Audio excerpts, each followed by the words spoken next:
Was geht, Leute? Janik, mein Name und willkommen zu einem Video. Der Einstieg in Techwear ist oft kein leichter. Es gibt sehr viele Fallen und viele setzen sich dadurch auch das erste Mal überhaupt mit dem Thema Fashion auseinander. Ich möchte euch mit diesem Video den Weg in die Funktionskleidung etwas erleichtern und euch Ressourcen an die Hand geben, damit ihr das Risiko der Enttäuschung möglichst gering haltet bei eurem ersten Kauf.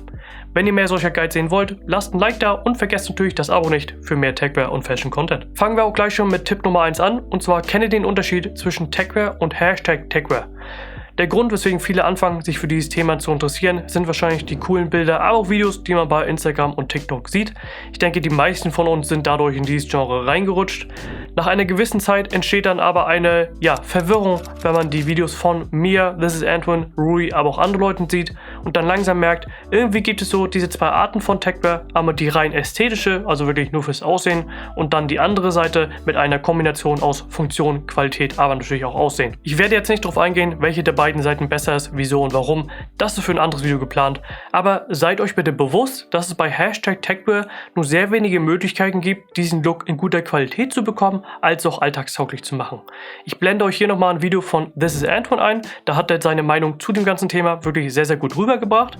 Ihr findet aber auch einen Guide in der Videobeschreibung, als auch auf meinem Discord zu dem Thema Techwear, der die Idee dahinter wirklich sehr gut zusammenfasst, ist allerdings komplett auf Englisch. Tipp Nummer 2, informiere dich über das Thema Dropshipping. Die größte Falle im Internet, Dropshipping-Shops jeglicher Art. Sie versprechen euch coole Techwear, Cyberpunk-Kleidung für wenig Geld und meistens sogar fett reduziert mit einem großen Haken. Und zwar handelt es sich hier um Billigware aus Asien, die einfach nur gut präsentiert wird mit hochwertigen Bildern für einen viel zu teuren Preis. Leider kann ich euch auch hier nur wenige Alternativen bieten, die euch diesen Look ermöglichen. Dadurch, dass der Markt so überhäuft ist von Dropshipping-Shops, gibt es leider nur wenige Marken, die diese Kleidung in wirklich angemessener Qualität herstellen.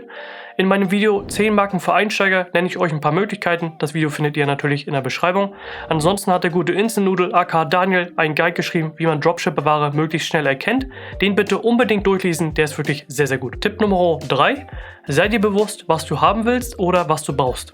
Ich weiß, am liebsten würdet ihr morgen euer Outfit haben, um dann vor Freunden zu flexen und Bilder zu machen. Aber gerade bei dem Thema Techwear muss man leider ein bisschen Vorbereitungszeit mit einplanen. Was genau meine ich mit Vorbereitungszeit?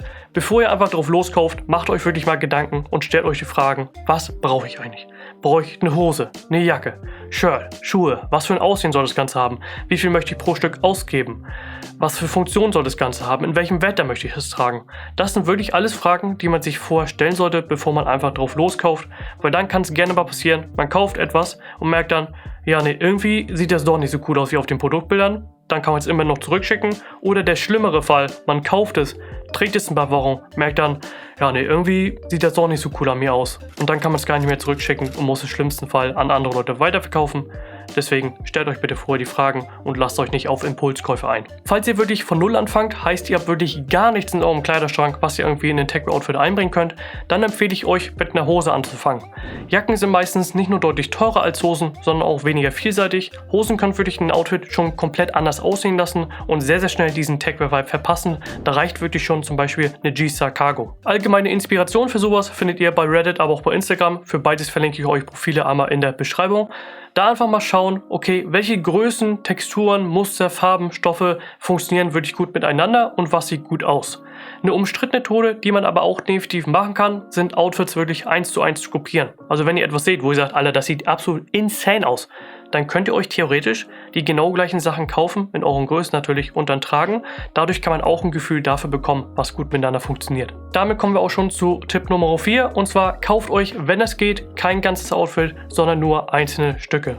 Wie eben schon gesagt, kopieren ist in wenigen Fällen okay. Ihr müsst aber immer im Hinterkopf behalten, dass die Outfits bei Influencer XY bei euch ganz schnell ganz anders aussehen können und ihr die Sachen dann nur für dieses eine Outfit kauft, was generell kein Fehler ist, Anfängern meiner Meinung nach aber sehr schnell ein Hindernis in den Weg legen kann. Ich rate euch auch dazu, euch wirklich nur kleine Stücke zuzulegen oder auch Schuhe, die ihr wirklich als alleiniges Stück haben wollt und wirklich sehr cool findet. Weil wenn ihr immer nur komplette Outfits kauft, habt ihr nach kurzer Zeit nicht nur einen komplett überfüllten Kleiderschrank, sondern ihr lernt auch gar nicht mit den Sachen umzugehen und zu experimentieren und zu schauen, okay, ich habe jetzt das Paar Schuhe, kann ich das vielleicht mit dieser Hose kombinieren oder diesen Hoodie mit dieser Hose, weil ihr zieht dann halt immer nur Outfit A, Outfit B und Outfit C an. Vielleicht passt ja doch euer grüner Hoodie mit Outfit Y zusammen, ihr habt es nur noch nicht probiert. Deswegen stellt euch gerne einfach mal einen Nachmittag vor den Spiegel, holt euch eure ganzen kleinen Stücke ran, die ihr cool findet, und dann probiert ihr einfach mal wild rum. Nach kurzer Zeit werdet ihr schon merken, okay, diese Sachen funktionieren sehr, sehr gut miteinander und die eher nicht so. Tipp Nummer 5 oder eher Regel, sagt Bye-bye zu Fast Fashion Preisen. Eine Realität, die euch sehr, sehr schnell klar werden wird, ist, dass Qualität ihren Preis hat, besonders wenn man diese noch mit Funktionen kombiniert. Jacken unter 100 Euro, Hosen für unter 50 oder Shirts für unter 10 Euro sind in der Welt der hochwertigen Funktionskleidung einfach sehr, sehr schwer zu finden. Keiner sagt, dass ihr 500 Euro für eure erste Jacke oder Hose ausgeben müsst und das würde ich auch nur den wenigsten Anfängern raten, aber Qualität hat wirklich immer ihren Preis. Ihr werdet diese aber auch sehr, sehr schnell wertschätzen. Für Leute für euch, die aus dem Gaming-Bereich kommen, ihr kennt wahrscheinlich 144 Hz Monitore und ich vergleiche das gerne mit dem Wechsel von 60 Hz auf 144 Hz. Wenn ihr einmal den Wechsel getan habt, nur dann lernt ihr den wahnsinnigen Unterschied wirklich kennen. Das gleiche gilt für gute Kleidung. Ich kann euch jetzt stundenlang erzählen, wie krass sich meine Hosen oder Jacken anfühlen, aber ihr werdet es mir erst glauben, wenn ihr so etwas selber besitzt. Deswegen geht bitte diesen Schritt und kauft euch ein teures Kleidungsstück, bevor ihr sagt, dass es sich nicht lohnt. Wenn ihr danach immer noch sagt, okay, mit dem, was ich vorhatte, war ich auch zufrieden, dann ist alles fein und dann lasst ihr euch in Ruhe, aber man muss es wirklich vorher erst ausprobiert haben. Tipp Nummer 6, habt keine Angst vor Secondhand. Eine Hürde, über die ich selber springen musste, waren Secondhand-Käufe bei Plattformen wie zum Beispiel eBay, Vinted, aber auch Grailed. Secondhand hat natürlich Vor- und Nachteile. Die Nachteile sind hier der größere Zeitaufwand, das Risiko, aber auch die Verfügbarkeit. Es gibt einfach nicht alles, was man haben möchte bei den Secondhand-Plattformen, weil Leute den Kram natürlich auch verkaufen wollen müssen, was aber auch irgendwo ein Vorteil sein kann, und zwar, wenn es um ältere Sachen geht. Sachen, die die Marken gar nicht mehr anbieten, aus älteren Kollektionen, sei es eine 2017er Kollektion oder so, kann man bei Secondhand-Plattformen doch gerne mal finden. Schuhe, Hosen, Jacken, whatever it is, für richtig runtergesetzt. Also es kann gerne mal 50% weniger, 80% weniger als der Originalpreis sein. Ist wirklich sehr, sehr nice, deswegen ist das schon fast ein Geheimtipp. Das Risiko von Fake-Ware ist natürlich immer präsent, gerade ist zum Beispiel auf Vinted, soweit ich weiß, die Hölle los, was das angeht. Aber gerade bei kleineren Communities, wie zum Beispiel dem deutschen Techwear Discord, verkaufen Leute gerne ihren Stuff an andere Community-Mitglieder und da könnt ihr euch wirklich sicher sein, dass es sich meistens zu 99% sich nicht um Fakes handelt. Solltet ihr euch dennoch unsicher sein und eine Jacke haben, die ihr von der anderen Seite habt und nicht genau wisst, okay, ist das jetzt Fake oder nicht, tretet dem Discord gerne bei, Link in der Beschreibung, wir helfen euch da rauszufinden, ob das Fake ist oder Originalware. Das war's auch schon für dieses Video. Ich hoffe, dass ich euch den Weg in den besten Stil der Welt etwas erleichtern konnte. Wenn ihr Fragen habt, haut sie mir gerne in die Kommentare, ich antworte wirklich jedem. Ansonsten tretet gerne dem Discord bei, Link dazu als auch zu meinem Instagram-Profil, als auch jeglichen Ressourcen, die hier in dem Video genannt wurden, findet ihr natürlich in der Videobeschreibung. Über ein Like und Abo würde ich mich immer freuen. Wir sehen uns beim nächsten Mal. Haut rein.